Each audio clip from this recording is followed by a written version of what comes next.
vast expanse of some of the most unique and beautiful terrains I have witnessed in my time travelling. From its endless fjords stretching the entire coastline, colossal jagged mountains soaring their way into the sky, windy roads and tunnels leading to unknown lands, to its reflective lakes and colourful cabins scattered amongst it all. Around every corner revealed something new to witness as we undertook the big 16-day, 4,400 kilometre road trip from the south to the north. I wanted to share exactly how that transpired through our lens.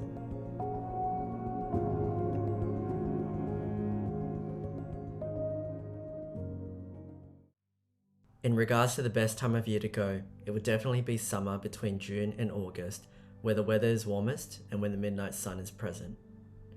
However, it is also when it is the busiest. We opted for the start of September and autumn, which was much less busier, providing us with cooler weather, easier camping options, and the Northern Lights. For our camper van hire, we went through Arctic campers with their smaller model to give us the freedom to be able to free camp and drive the whole distance of Norway, as they have sites in both Oslo and Tromso. It came equipped with a stove, fridge, and everything you'd need for being on the road. If you are just hiring a car, I would recommend starting your journey from Bergen instead to save some time. Accommodation in Norway was primarily camping for us, whether if that was finding a campsite without pre-booking through the NorCamp app, which usually costs between 200 to 500 NOK, or free camping wherever we felt like, assuming you abide by the local rules of camping 150 meters away from buildings and private property. Money in Norway is handled all on card, so don't bother taking any cash out. In total for petrol, we paid around 1,000 AUD for the 16 days. Food was 800 AUD, and the camper van itself was 6,000 AUD. It is definitely not a cheap country, but there are ways to keep the cost down, such as free camping and primarily cooking your meals. So, with the disclaimer out of the way, let's begin the journey. Our journey started in the city of Oslo. With a long drive ahead of us, we didn't stick around too long as we picked up our camper van, stocked up on groceries at the only store that was open on a Sunday, and proceeded to pack our van to ready ourselves for the adventure. With low-hanging clouds creating an ominous gloom and countless tunnels opening up to new surprises, it kept the wonders of what was to come a little secret, only showing us glimpses amongst the rain and the clouds as we made our way 7 hours along the coastline stretching from Oslo to Preikestolen, the base of the famous Pulpit Rock hike where we set up camp for the night.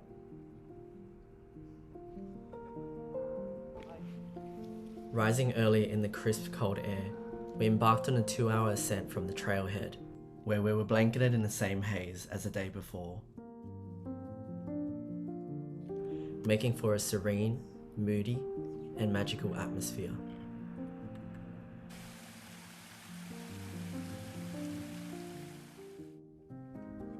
Through boardwalks, stone steps, and many lakes, we arrived at what was initially a sea of grey, but we waited it out and hoped for the best. With the iconic steep 600-meter drop-off overlooking Nusfjord, it's easy to see why this is such a popular and beautiful hike.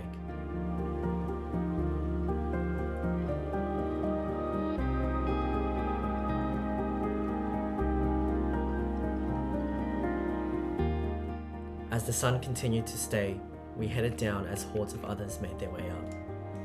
Satisfied and exhausted by our success, we treated ourselves with some ice cream and satisfied our hunger. The sunny evening guided us through the valleys, exploring the beauty of many lakes, lookouts, and bridges until we reached Sand,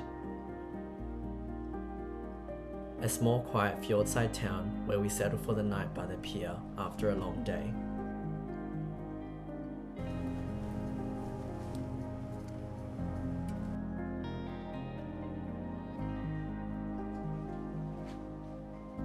Relaxing and enjoying its calm waters and beach to ourselves as the sun set behind the clouds.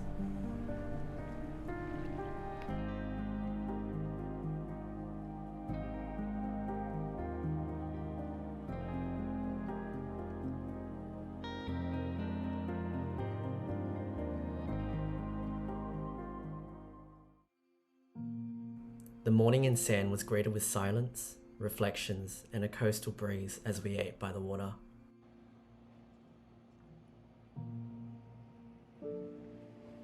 Our drive today would continue to take us along scenic routes, following the sounds and sights of water.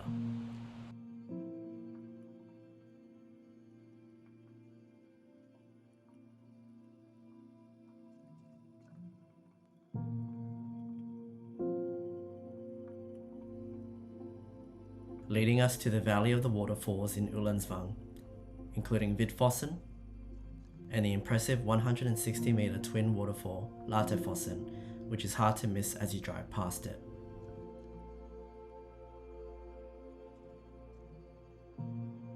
The narrow valley gradually opened up as we passed the town of Odda and drove towards Trolltunga trailhead at the P2 parking. We plan on spending the night on the mountaintop, in hopes for a lovely sunset and sunrise. The already challenging 4-hour hike up was made harder with our heavy packs, as crowds of morning hikers came rushing down as we chased the sun before it disappeared.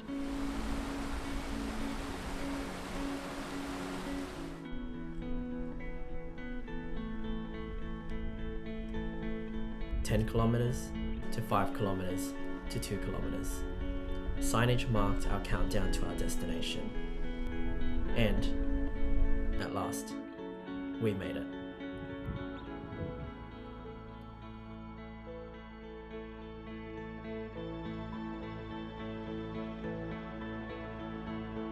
Trolltunga, or Trolltung, is one of the most iconic places in Norway. Situated 1100 meters above sea level, it did live up to its height, and we virtually had it to ourselves as the golden rays warmed our faces and soothed our tired souls.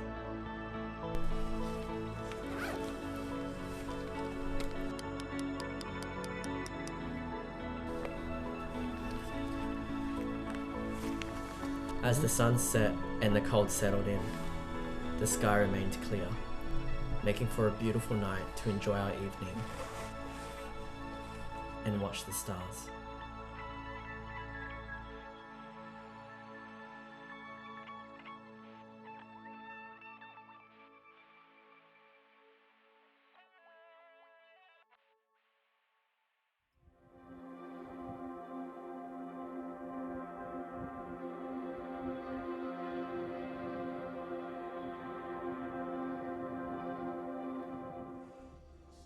To our surprise, we woke up to an even more beautiful morning, enjoying the rising sun, painting the sky in its hues of blue and pink.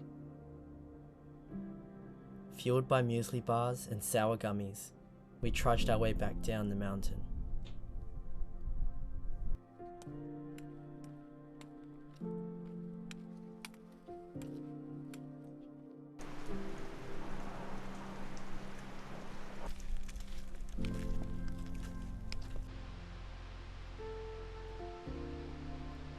Ending in a sigh of relief after what was definitely the most difficult hike of the trip in hindsight. Battered and bruised, we eventually made our way through boats and shops.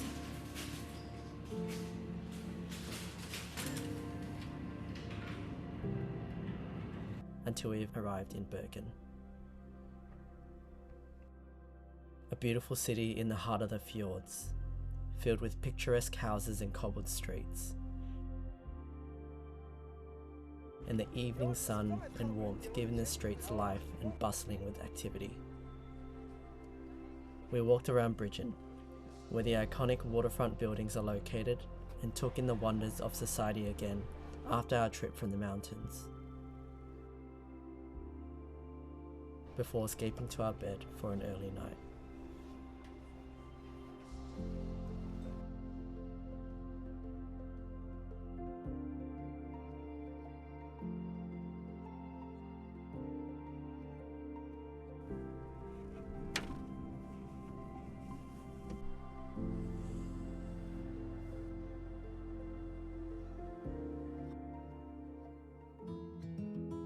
We started our 5-hour road trip, a welcome relief after the physical nature of the last two.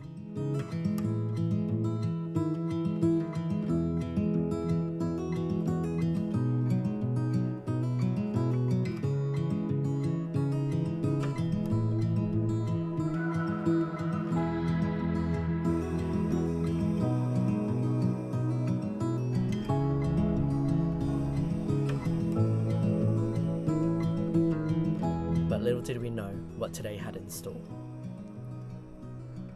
Djupvatnet Lake, a giant lake that had a road running right alongside it, basked in the god rays that shine through the clouds, welcoming us to the insane landscape we would see as we entered the neighbouring Nusfjord region.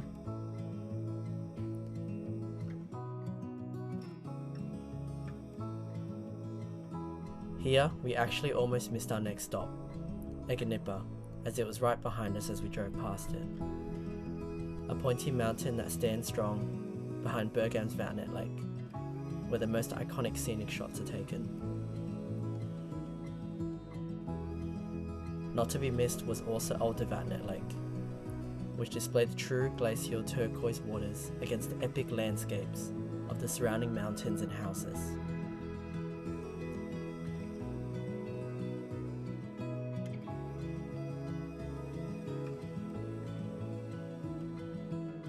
We arrived early at Senja camping by the iconic Lake Lovatnet, and with great luck we were right by the waterfront overlooking the lake.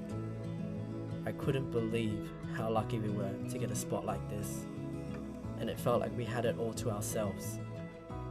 We made the most of it, enjoying a dip and warming up by the embrace of a real fire.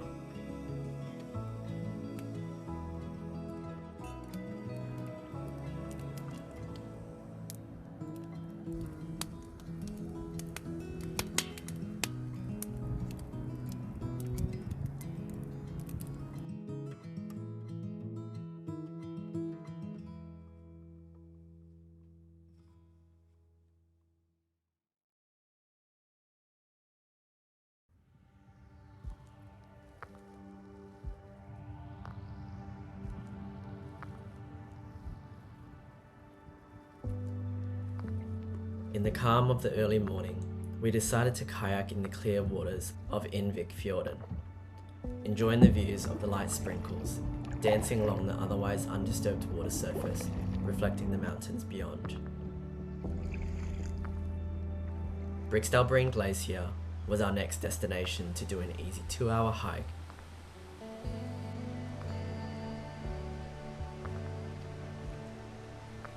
And I was absolutely surprised to find the most impressive waterfall of this entire trip, Preikestolen.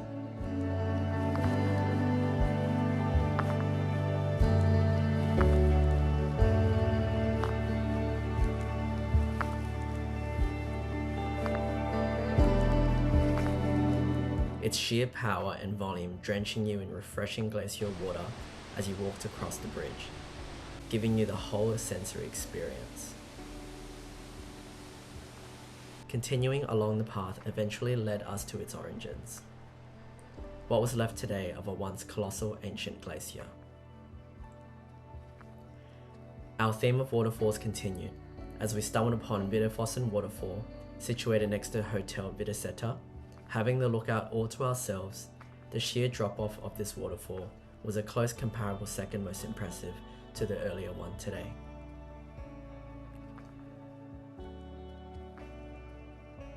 The plan for the night was to find a campsite in Geirganger, but as the evening sun set, we were struck in awe by the landscape surrounding Djupvatnet Lake and found a spot to free camp. An unbelievable spot to call it a day.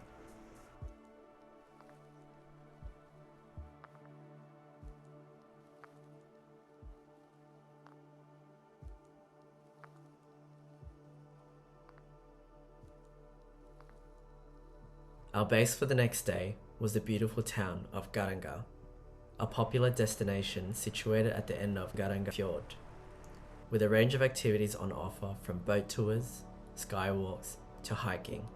It is no wonder why so many flock here. For the morning, we opted for the Rib jet boat tour, where we suited up in our large astronaut-like one piece and got to enjoy the local breeze on our faces, as clear skies provided us with amazing views of the fjord and got us up close with the waterfalls.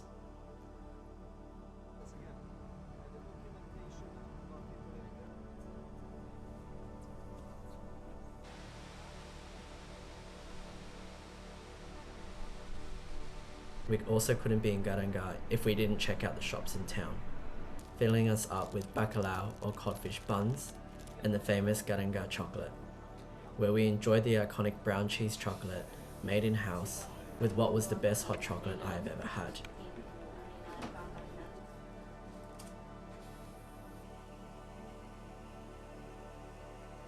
To work off that sugar, there was the option to take a ferry to hike the popular Skegfella farm, but we didn't have enough time to accommodate that. So we opted for the quick hour hike on the Lost Dead track that gave us a different perspective of Geirganger from above.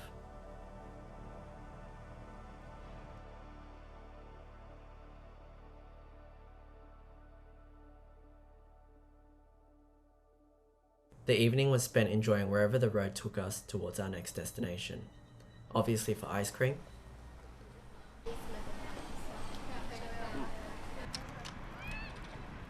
and even some local sweet fresh strawberries to enjoy as we stopped over at Djupvatnet to see the river gushing through this ravine.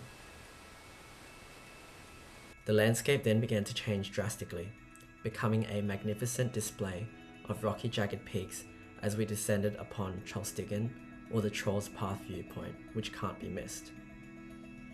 Sitting on the edge of a cliff with a massive waterfall gushing down, Stigfossen, we were left overlooking the winding road leading into the valley below. As the sun was beginning to reach the horizon, we continued on to Vejedalen Valley, where we embarked on a short hour hike at Little Fjellet. With a short steep climb, the views from the top were just simply breathtaking.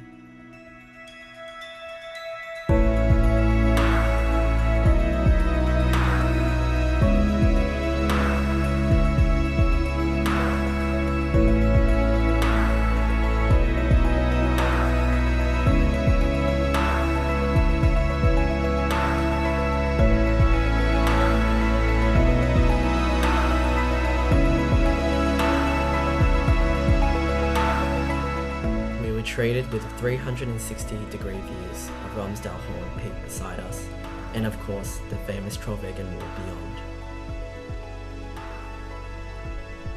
Today really showed to us just how beautiful the southern lands of Norway were, and we couldn't be more grateful.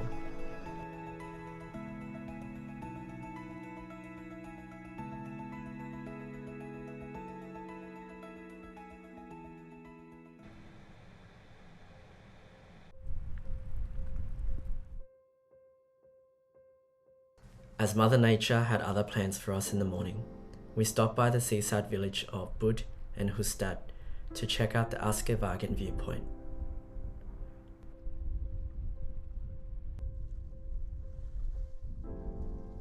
Before proceeding to the iconic Atlantic Ocean Road, a large stretch of road extending over multiple small islands,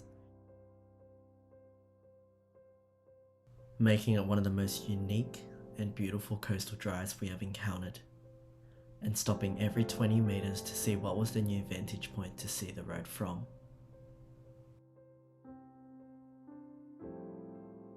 For lunch, we stopped by the little town of Kristiansund, enjoying the calm and brisk nature of a Sunday afternoon and feeding our desires with some fish and chips, one of the only places open today.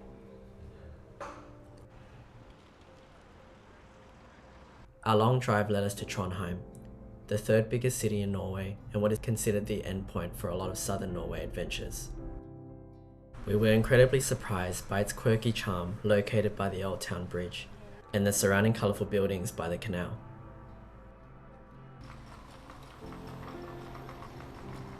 To the Gothic allure and history of the Nidarosdomen Cathedral that stood tall and rung its bells loud and clear. We could only imagine what further amazement we would have seen if everything wasn't closed on a Sunday. Camp for the night was Vejedalen campground, a quaint and quiet camp spot all to ourselves overlooking the city of Trondheim across the water. We embraced our inner child on the swings and enjoyed the delights of the water quietly lapping against the shore.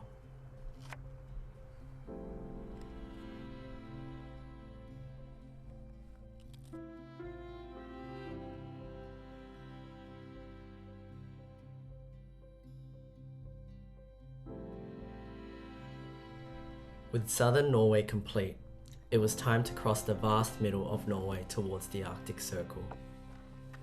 There were two options here: to take the coastal, more scenic route, which involves more ferry crossings, or alternatively take the E6 highway, which is what we decided upon due to the limited time. With that and the rain forecast in mind, we opted to chase waterfalls for the day. After stopping by Steinbeckholmen Castle, briefly near our campsite, we enveloped ourselves in the forest-covered mountains till we reached Formofossen, where after a short walk, we were greeted with the roaring cascades.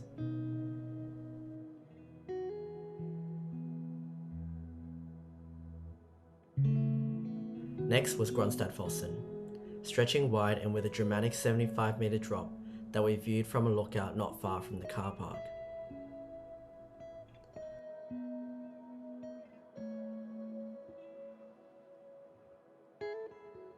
Finally, Laxfossen. Situated by the restaurant of the same name, it provides an incredible panorama waterfall view of one of the longest salmon rivers in Nordland. Whether eating with a view or walking down by the rocks to view it up close, it was impressive either way. It wasn't long until we reached Mosjoen, a transport hub town by the end of Nusfjord.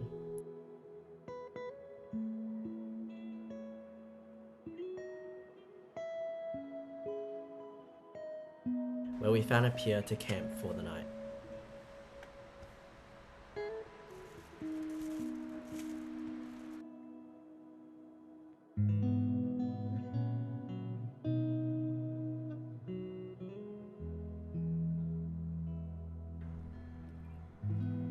Today was the day we crossed over into the Arctic Circle, stopping by a Havmannen statue before heading inland, where it started to become more barren but still beautiful as we reached the Arctic Circle center.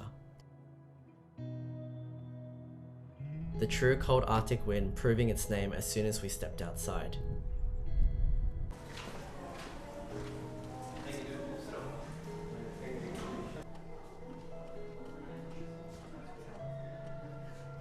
Before we knew it, we were thrown back into the deep autumnal forests of green and gold as we entered Nordland National Park, where we stumbled upon the Hangbrook-Lonsdal Bridge, hidden between the trees just off the side of the road. A little hidden gem.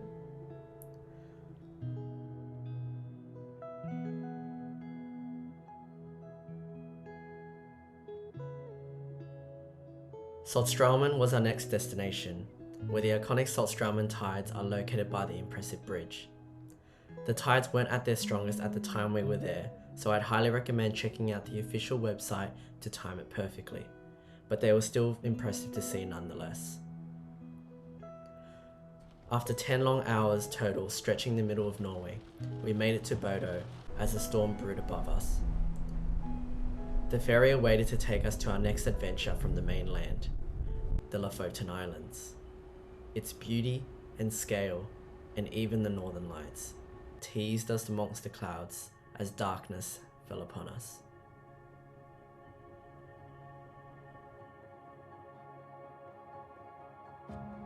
In hopes of a clear sky, we started early for the Rainbringen hike from the rain parking area 15 minutes from the trailhead. It was roughly a 2.5 hour return hike, consisting purely of stairs, so we were glad that we had our poles to save our knees.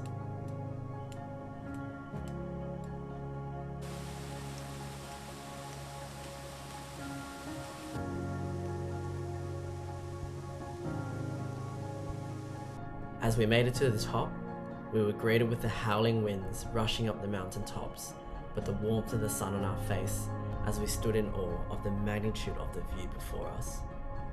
This was the Lofoten Island in its glory.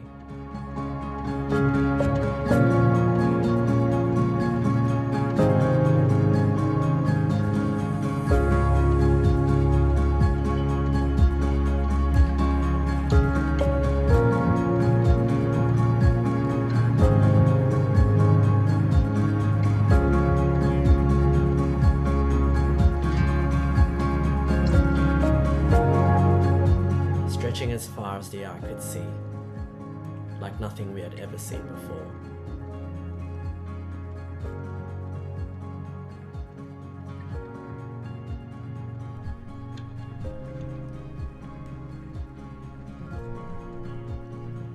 On a high from our morning, we headed straight for the village of Ar, the tip of Lofoten, where the cinnamon rolls at the local bakery were waiting for us, as we took in the quaint views of the fishermen's huts scattered around.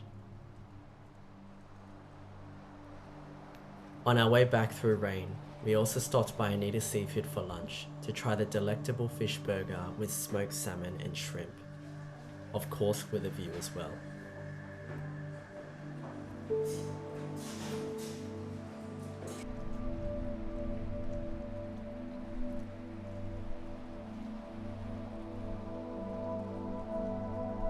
As the sky cleared, we were spoiled for views, making our way along the highway.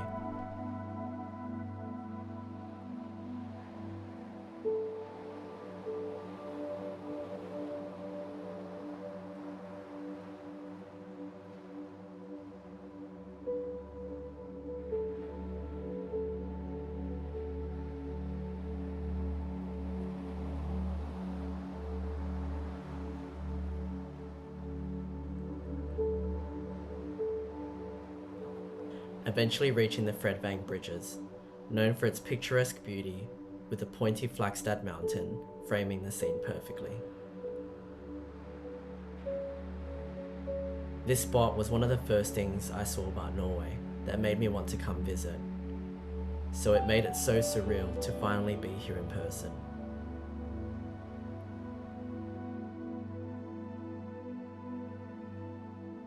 To end the day, we decided to do the Ryten hike, another iconic hike up a cliff face overlooking Kvalka beach below. The hike to the lookout would take us just under 2 hours.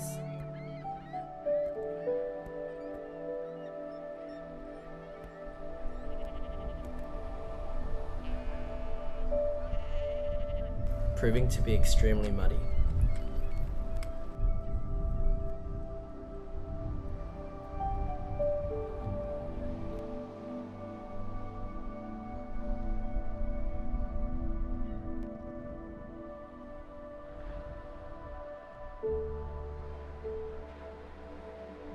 But we were once again lucky to be greeted to the panoramic expanse of the summit.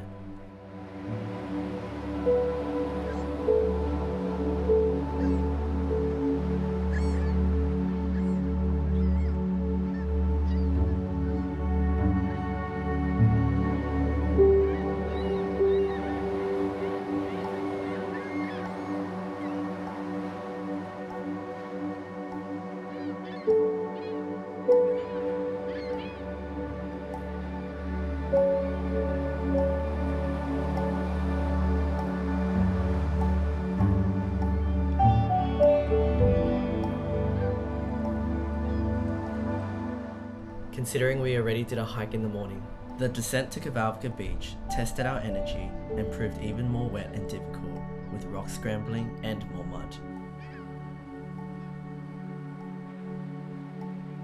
Not something I'd recommend to do all in one day, but we forged ahead anyway. With barely anyone else on the beach during September, it truly felt like our own little oasis beside the colossal terrain, as we settled in after a very big day.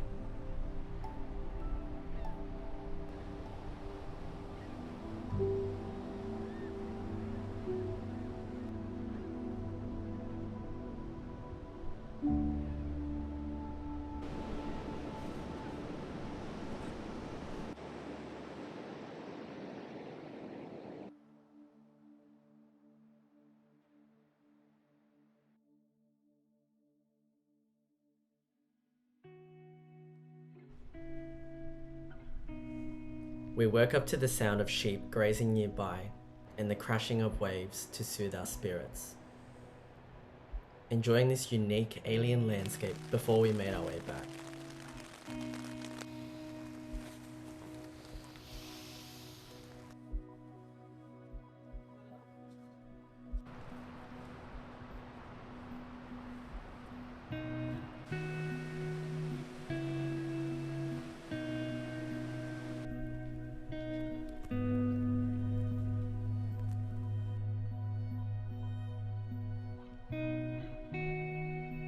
Back to the warmth of our van, away from the mud and the slippery rocks.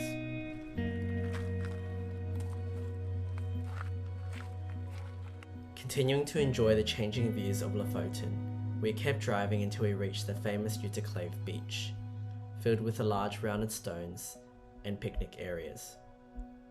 It was the perfect spot to bask in the sun, cool off our feet, and enjoy the landscape before us.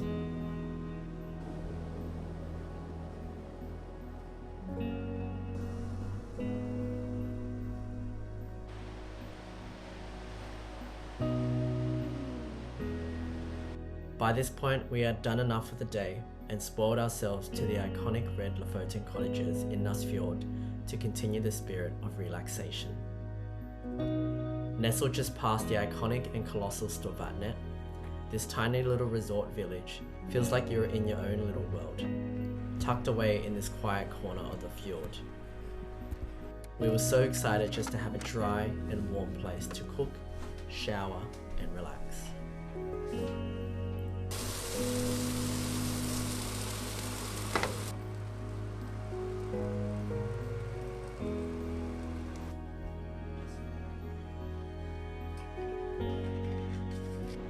As the sky was relatively clear, we treated ourselves to a sunset by Rambergstranda Beach. Before we knew it, we were jumping with excitement as the northern lights began to dance across the sky. We got so lucky.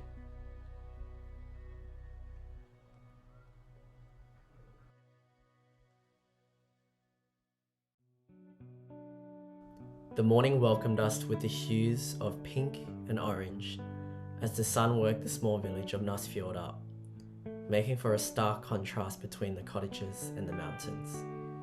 We finally explored the little nooks this place had to offer, admiring the attention to detail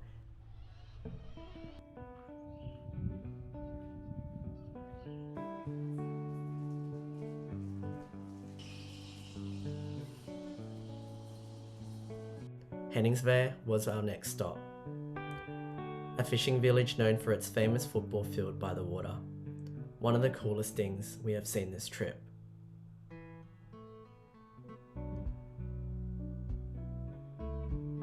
Before we checked out the main strip for some more bacalao balls and dessert.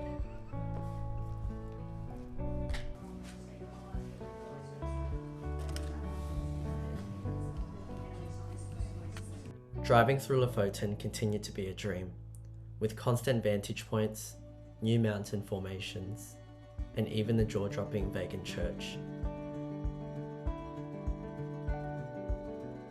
The drive never became boring, with our evening even being accompanied by beautiful clear skies and the setting golden sun finally making an appearance on our trip towards Stave.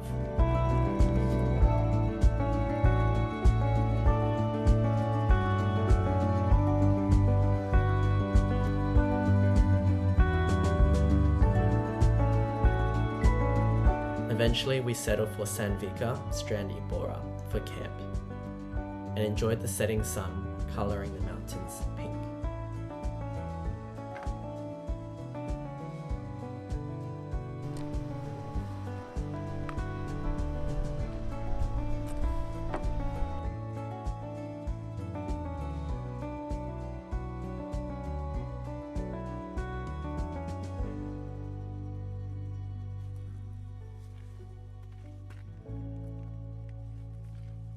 The morning drizzle didn't stop us from starting the Matinden hike, a lesser known 3.5 hour return hike, but nonetheless just as beautiful. The initial ascent involved some rock scrambling, but eventually flattened out the rest of the way, as we were amongst the low-hanging clouds. The cold and wet freezing our fingertips as we powered on through to the summit, a view that would reveal itself briefly amongst the rain and was much larger in scale than I was expecting.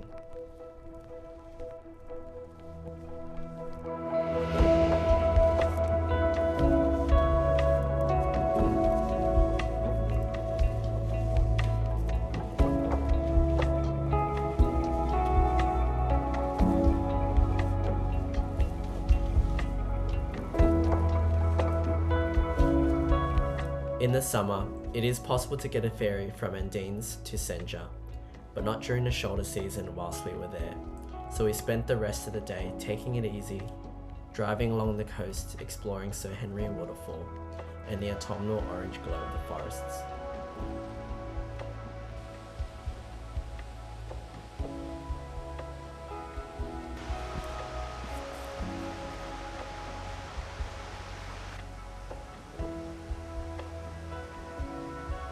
Before finally leaving the beautiful Lofoten Islands to embark on the long road to the next destination, Senja, Norway's second largest island, which is home to more incredible hikes, small villages, and coastal drives.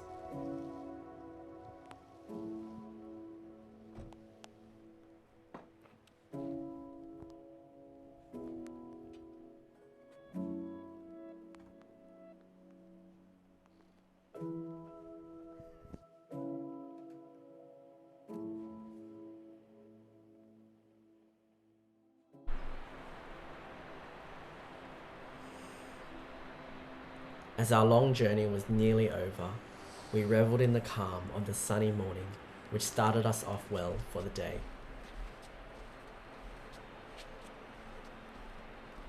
First, exploring the little fjord villages including Husøy and its lighthouse situated on its own little island.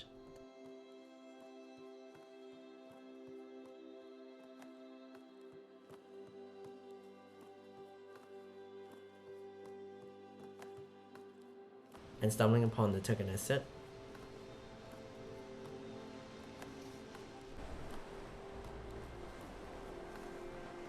and Bergsboden viewing platform that gave you the clear scale of these mountain ranges in Senja.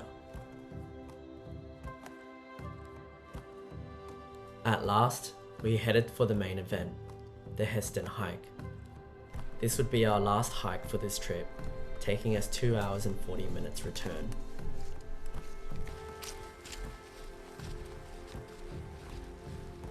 Excited and fueled by the rays of sun piercing through the clouds here and there, we began the ascent.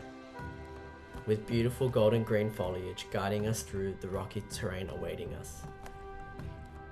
The scramble up was steep and tricky, but actually enjoyable for both of us considering it broke up the countless long hours of walking through mud in our other hikes. With Segler Peak within view, we could get a taste of what we were in for. And we were not disappointed.